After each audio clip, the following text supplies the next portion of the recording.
It's been a hell of a week. Strap yourself in.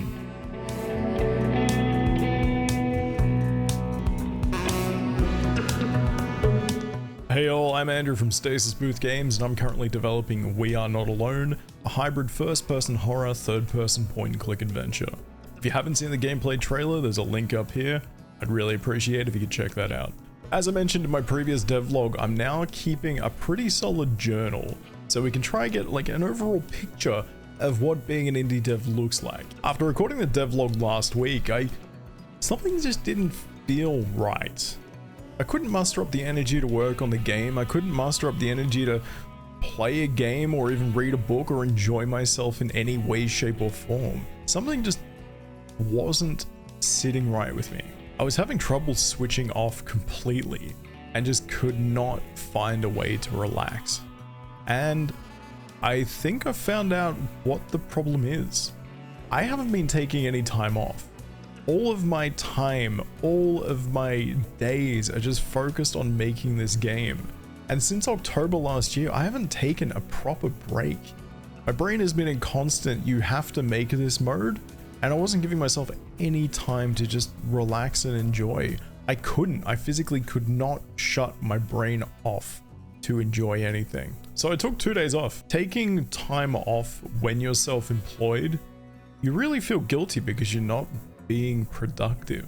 Somehow I managed to do it. I took 2 days off. I did not touch Unity. I was on my computer, but yeah, I just did not touch my project at all and tried to force myself to do something different. Thankfully, Sons of the Forest came out that same day, and I spent 2 whole days just playing that and relaxing. On the 3rd day, I started feeling quite a bit better. I woke up, my brain was racing. I just couldn't stop it, but in a good way. I was coming up with solutions to problems that I just could not wrap my head around for a couple of weeks, coming up with ideas to make the puzzles in the environments just that much better. And I don't mean massive changes, I just mean adding extra steps so it's not a walk here, grab this, puzzle's done kind of thing. So I think the solution to this is that I need to be taking breaks. I'm working for myself now, which means I don't have the luxury, well, I call it luxury, but you've got the whole 5-day work week where you have 2 days off. You're forced to take them off, unless of course you're working overtime, but you get my point. I believe that the weekend or whatever days you want to make your weekend when you're working for yourself are vitally important to your mental health and actually being able to be productive. So what I'm going to be doing is I'm going to be scheduling in my days off, whatever seems right. If something comes up, I can always work. That's no biggie. But if I'm having a day where I'm not in a good mental headspace, but I'm meant to be working, I can just switch that to one of my weekend days and hopefully be productive the next day. Coming to this conclusion, it's honestly been freeing.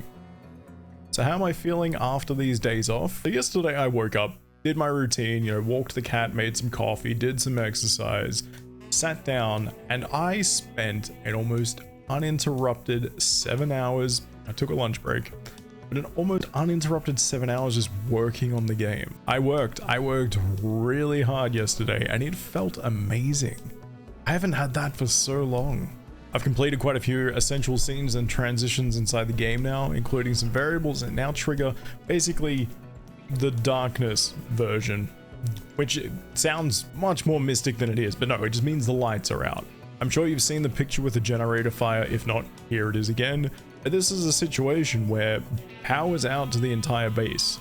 Lights aren't working.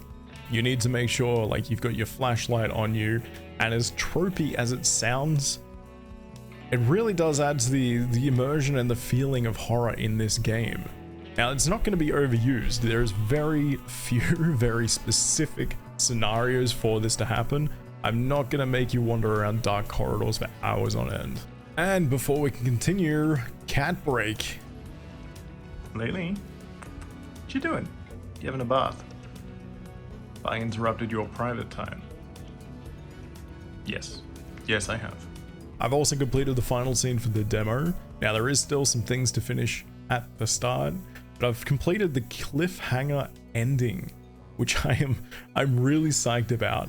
As you can't see here because I'm blurring the absolute hell out of it, it's really something to behold. The script writing is going really well, and I've actually started to include certain things, certain bits of lore about the people who are running this experiment on our main character. Again, I'm blurring it, but doesn't it look awesome, even blurred out? Other puzzles are now working really, really well. As I mentioned earlier, I've been adding little extra steps, things that make sense in the environment to solving these puzzles. And I've also been working really hard at signposting the puzzles, so it's not just some random trying to find a monkey wrench kind of situation.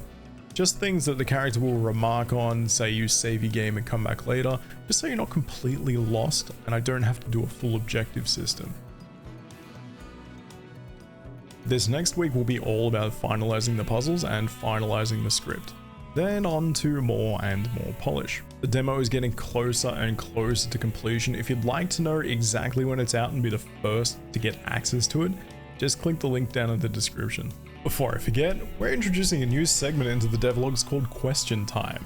Now, I put out a short the other day asking if there are any questions about game dev or indie dev as a whole, and if you've got one, just let me know in the comments or shoot me a message on Twitter. This week's question comes from DeadGuard98. I'll put a link to their channel down in the description, and they ask, does a game development degree or graduate program help a lot being a game dev? Basically, is it too late for me? No, it's not too late for you at all, and no, you don't need to go to school to do it. I did. I went to university to learn games programming, and while I really enjoyed it, it was a lot more low-level engine programming and seemed more geared towards getting you a job in an actual game studio rather than being an indie dev. It wasn't until the end of our course, the last few months, that we started working on Unity and I learned what I was passionate about, and that was basically doing a little bit of everything. After graduation, I did go on and do the business management side of the course though, which I found was really, really helpful in terms of time management, project management, and just learning how to write documentation properly. Hopefully that's cleared things up a little bit. You can go to school if you want, not really essential. You can self-teach a lot of these things. Thanks for the question. That's it about deving for this week for me. Make sure you learn from me though, take breaks, take some days off, and do not burn yourself out.